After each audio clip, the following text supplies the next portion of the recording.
The next story is called An Independent Organ, and I believe that it is my favorite story of them all. It is about the superficiality that some people live in, and also how a guy falls in love for the first time, when he's like maybe not super old, but he's like I believe he's in his 50s, and most of the story it's gonna be a conversation between him and a writer. They're not necessarily close friends, but they're well acquainted and they meet every once in a while. And how Murakami starts this story, I also find it funny, because he's like throwing shade a little bit to these people, and it's just like there are people in the world who, thanks to a lack of intellectual acuity, live a life that is surprisingly artificial. I find it was just awesome how he starts. And then he proceeds to say, they are thoroughly convinced that they are perfectly guileless people who live honest lives devoid of ulterior motives or artifice. And when by some chance a special light shines on them, revealing how artificial and unreal the inner workings of their lives really are, circumstances can take a tragic, or in some cases, comic turn. And this is because the protagonist of this story, it's called Tokai, well, Dr. Tokai. And he's a very well plastic surgeon. He has his own company and it's going well. So he also earns a good amount of money. He has his apartment and he also has plenty of women to date. These women, I think some of them have been his patients, not all. And also, he of course he just dates them for a period of time, and eventually they get married with obviously someone else. And after that, the communication gets cut. But some of those women eventually, later on, they give him a call. And he's more than happy to welcome them back. And obviously now they are married and with children. Obviously some others, once they married, they never had contact with him again. But the point is also that he kind of dates around, like sometimes even up to 5 different ones in a period of time. And because of this, he also has an assistant. Well, his assistant in his consultory, it's also his assistant for his personal life. So he makes sure, that the dates don't bump into one another. Also that the husbands don't find out. And the assistant has done a really good job because it has never come to happen anything big. At most, I believe only one of the husbands had suspicions, but it didn't. So because of this, the assistant is kind of close to Dr. Tokai. Not close in the sense of friends, but because he is in charge of scheduling his entire life. So, and Dr. Tokai also has plenty of friends, and a good amount of them, they are married and with children. But he never envied them. It's like he couldn't bring himself to have children like that. His friends all insisted that having children was a wonderful thing, but he never could buy this sales pitch. They probably just wanted Tokai to shoulder the same burden they dragged around. They selfishly were convinced that everyone else in the world should be obliged to suffer the way they did. I really like this quote because as in general, I do think people like to impose their own lifestyle onto others for whatever reasons. So it was just a nice way of saying this. And eventually this Dr. Tokai, falls in love with this woman. This woman is married and has children. But because he really likes her, because he really felt for her, he goes into an existential dilemma, asking like, "Who am I?" And this also happened because he was reading like a Nazi book that made him question his life. He was just like, "But what would happen if one day?" Because it was also about Auschwitz. So it's like, what happened if one day, out of nowhere, like someone strip away everything from me, and I just become a number? And he's telling this to the writer, like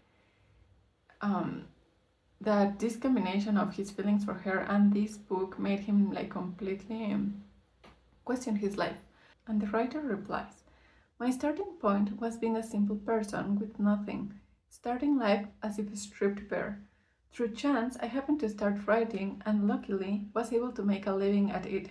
So I don't need to come up with some dramatic scenario like being thrown into Auschwitz," I told him, "to realize that I'm just a human being with no special qualities or skills."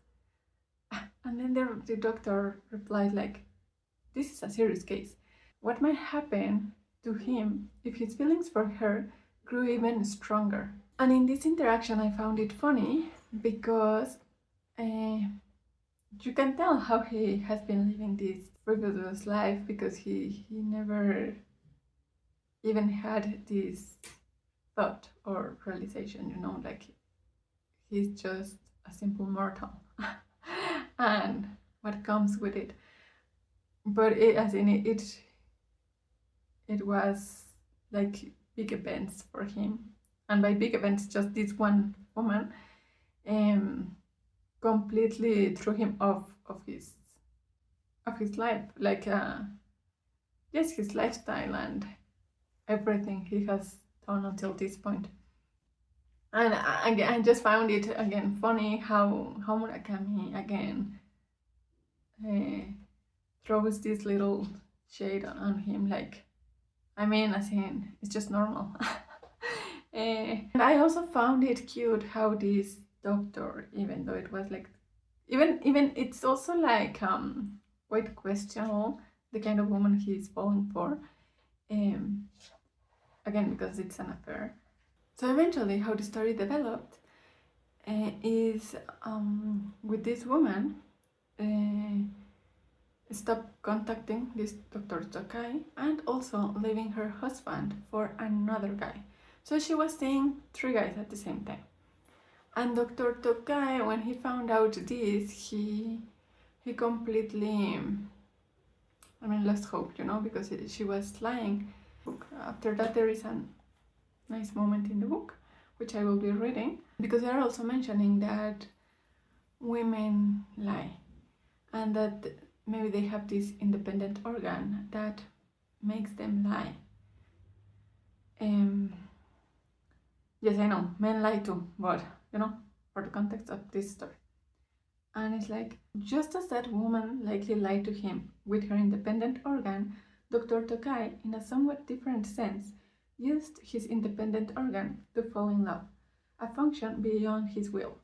With hindsight, it's easy for someone else to sadly shake his head and smugly criticize another's actions, but without the intervention of that kind of organ, the kind that elevates us to new heights, thrusts us down to the depths, throws our minds into chaos, reveals beautiful illusions, and sometimes even drives us to death, our lives could indeed be indifferent and brusque, or simply end up as a series of contrivances. And I very much love that quote, like crazy. Oh, because when after he finds out that this woman left for this other guy, he goes into deep depression. He completely stops going to work. He stops eating, and he kind of, I guess, commits a soft unaliving himself. And the only one that kind of notices this is the assistant, because he was the one, like, well, first because he also stopped going to work, and because he started acting out of character and his schedule was weird. So he eventually goes to the apartment and he sees that he's completely the opposite of what he used to be, and that he's in a really bad state, like physically. And even though he tries to help him a little bit with what he can, eventually Dr. Takai passes away. And the one that says, the one that tells the writer about this event is the assistant. And after that, he it's when the after that is when the writer says this quote, and I just loved it. I really loved the entire story. I don't think I made it justice with what I have described, or even with this quote. As in, if you're not gonna read the entire book, read this story because I mean, yes, it was just obviously it turned to be a tragedy, but it was so nicely, it was so well written, and it was like it had a lot of impact because even when, for example, I didn't like the Dr. Tokai that much. I mean, yes, I disliked him. So, but anyway, even when I didn't like Dr. Tokai, I really felt for him, you know, like how much this affected him. I mean, to the point to reach that level. And how I'm thinking it right now, it's probably those are the dangers when you live such a superficial life and then you come across someone or something, some event that completely change your view on your entire life up until that point. I guess it can be quite devastating, and for many reasons, as in this case also it's like he completely lost any reason to continue living. Okay, what I liked about the story so much, it was not just the entire love story and how it impacted someone that hadn't experienced that, as in to generally experience that, but also it was how well written, it was beautiful. So probably that's why this is my favorite story.